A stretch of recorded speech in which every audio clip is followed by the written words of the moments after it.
আপনি কি জানেন এখনকার বিজ্ঞান শয়তান সম্পর্কে কি বলে? বিজ্ঞান বলে মানুষের 90% কাজই অবচেতন মনে হয়।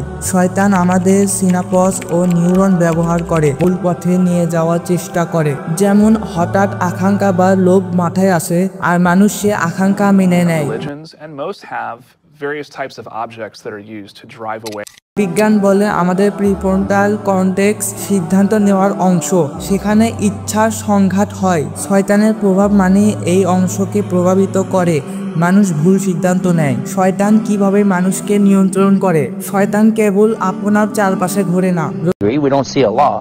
Okay, so he's in the ghaib, the unseen. রাসূল সাল্লাল্লাহু আলাইহি সাল্লাম বলেছেন, শয়তান মানুষের শরীরে এমনভাবে প্রভাবিত হয় যেমন রক্ত তার উপশিরায় প্রভাবিত হয়। ভাবুন তো, আপনি হাঁটতেছেন আর শয়তান আপনার ভিতরেই ঘুরে বেড়াচ্ছে। হাদিস বুখারী মুসলিম। শুধু তাই নয়, শয়তানের একটা আলাদা সেনাবাহিনী আছে। কিছু শয়তান শুধু মানুষের পরিবার নষ্ট করার জন্য নিয়োজিত। কিছু শয়তান নামাজের মধ্যে এসে ভুলিয়ে দেয়, আর কিছু শয়তান মানুষের অন্তরে সন্দেহ ঢুকিয়ে দেয়। তাদের প্রতিদিন মিটিং হয় ইবলিসের সাথে, কে কত মানুষকে ধ্বংস করলো তা রিপোর্ট দিতে।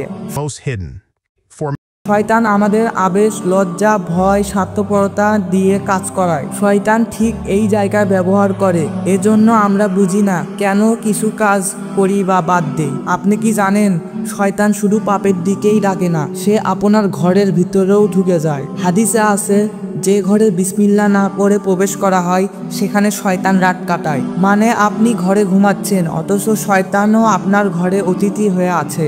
শয়তান কেবল পাপের দিকে ডাকে না, তার সবচেয়ে বড় ভয়ঙ্কর কৌশল হলো মানুষকে তার নিজের অন্তরে বন্দি করে দেওয়া। সে মানুষের মধ্যে সন্দেহ ঢুকায়। মনে হয় যে আমি নিজেই নিজেকে প্রশ্ন করতেছি। আল্লাহকে নিয়ে বিভিন্ন ধরনের চিন্তা ভাবনার উপর প্রশ্ন তৈরি হয়।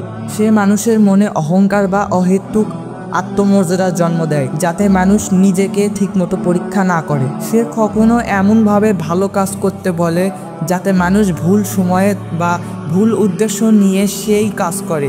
যেমন নামাজ পড়ার ইচ্ছা জন্মাবে কিন্তু সময় নষ্ট করবে, ফলে শয়তান শুদ্ধ নেকির রেকর্ড ব্লক করবে। হাদিসের প্রমাণ, রাসূল সাল্লাল্লাহু আলাইহি সাল্লাম বলেন, শয়তান মানুষের চারপাশে ঘুরে, তবে সে শরীরের ভিতরেও প্রবেশ করে। সে তোমার অন্তরে সর্বোচ্চ পয়জন ঢুকায়। বুখারী মুসলিম।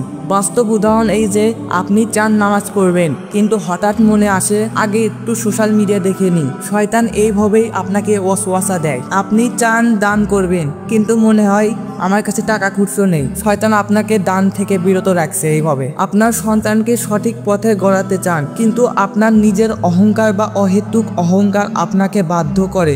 এটিও শয়তানেরই কৌশল। শয়তান মানুষের সাথে কেবল বাহিরেই লড়াই করে না, ভিতরেও লড়াই করে।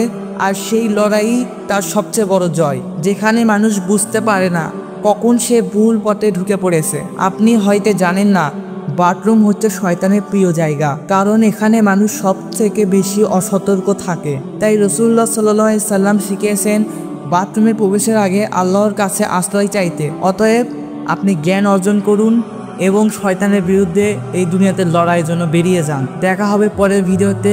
ততক্ষণ পর্যন্ত ভালো থাকবেন। আল্লাহ হাফেজ।